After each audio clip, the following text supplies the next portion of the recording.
ഈന്തപ്പനയോല ചോടെ ഹബീബരെ ഓരത്തവരിരുന്നു.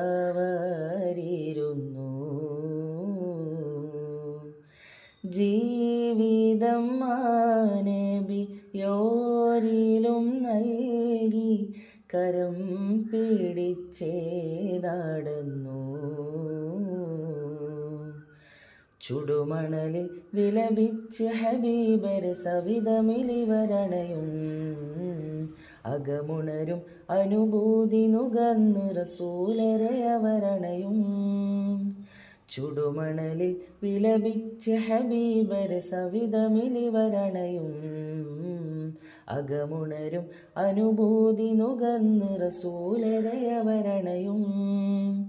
സത്യവിളക്ക് മരത്തണലോരം സുഫയൊരുക്കിയ വെൺമുകില് സൽമൊഴി മുത്തുകൾ കോർത്ത ഹദീസുകൾ നെഞ്ചിലെഴുതിയതാ സ്വഹബ്.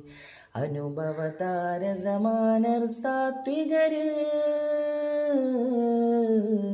ദേശങ്ങൾ തേടി അലഞ്ഞവരുണ്ടവർ പുണ്യ സ്വഹാബ.